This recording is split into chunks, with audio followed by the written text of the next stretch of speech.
आपण पाहू शकताय की मोर्चाला शिक्षकांची सुरुवात झालेली आहे। मोठ्या प्रमाणात मोर्चाचं आयोजन आहे या ठिकाणी करण्यात आलेलं आहे। विविध मागण्यांसाठी शिक्षकांचा जो मोर्चा आहे हा या ठिकाणी सुरू झालेला आहे।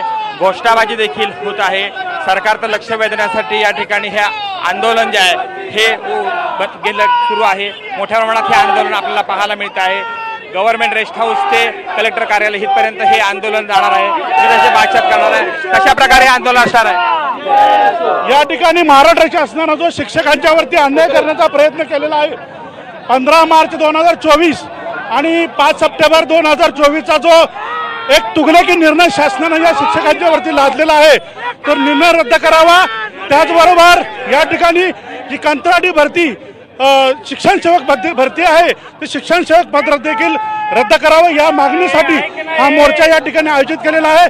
5 सप्टेंबरचा जो शासन निर्णय आहे या निर्णयामध्ये 1 ते 20 पटांच्या शाळातील जे 2 शिक्षक आहेत त्यातील 1 शिक्षक पद कायमचं कमी करून कंत्राटी भरती या ठिकाणी केली जाणार आहे।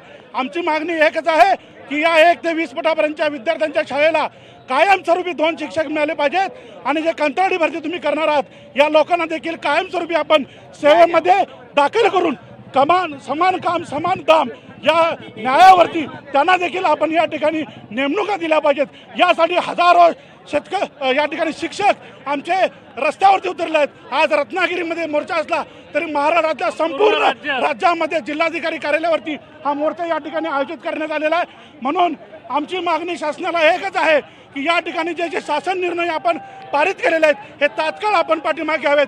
जोपर्यंत आपण हे निर्णय पाठीमागे घेणार नाही तोपर्यंत हा लढा आमचा चालूच राहील, हा आमचा संघर्ष चालूच राहील।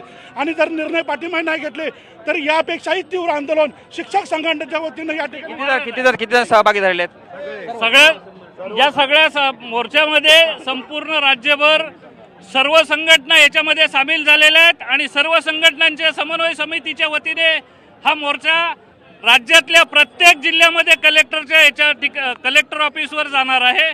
आणि हा दोन्ही जे GR आहेत हे दोन्ही GR रद्द झाले पाहिजेत आणि शाळांमध्ये जी अशैक्षणिक कामं आहेत किंवा ही सगळी ताबडतोब कुठून मोर्चाचं आयोजन झालेलं आहे, कुठपर्यंत जाणार आहे, कशी मागणी लावून धरत आहे? हा जो मोर्चा आहे रत्नागिरी जिल्हा प्राथमिक शिक्षक संघटना समन्वय समितीच्या माध्यमातून मोर्चाचे आयोजन करण्यात आलेलं आहे। हा मोर्चा माळनाका ते कलेक्टर ऑफिस पर्यंत जाईल। जिल्हाभरातील जे नियमित शिक्षक आहेत ते 100% आज मोर्चामध्ये सहभागी झालेले आहेत। जे शिक्षण सेवक सोडून आहेत ते सर्व या मोर्चामध्ये 100% पहिल्यांदाच राज्यामध्ये आज न भूतो न भविष्यती असे 100% शिक्षक आज रस्त्यावर उतरलेले आहेत। त्यामुळे या शासनाला आमचा इशारा आहे की जो 15 मार्च 2024 चा आणि 5 सप्टेंबर 2024 चा जो शासन निर्णय आहे संच मान्यतेचा जो नवीन निर्णय आहे तो रद्द करावा, कंत्राटीकरणाचा निर्णय रद्द करावा। यासाठी नियमित 100% शिक्षक आज रस्त्यावर उतरलेले आहेत। त्यामुळे आमची शासनाला विनंती आहे की ही दोन्ही शासन तातडीने रद्द करावा, नाहीतर हा लढा आमचा निरंतर चालू राहणार आहे। धन्यवाद। शिक्षक जे आहेत या ठिकाणी रस्त्यावरती उतरले आहेत। 8000 पेक्षा जास्त शिक्षक हे रत्नागिरीच्या रस्त्यावरती उतरले आहेत आणि आंदोलन मोर्चाच्या स्वरूपामध्ये सुरू झालेले आहे। व्हिडिओ जर्नलिस्ट समित गजनेसह कृष्णकांत साळगावकर, विनय मराठी, रत्नागिरी।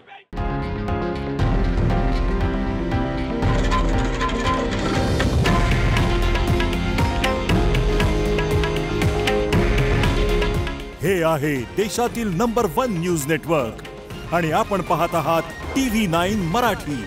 काळजी तुमची, हित महाराष्ट्राचं।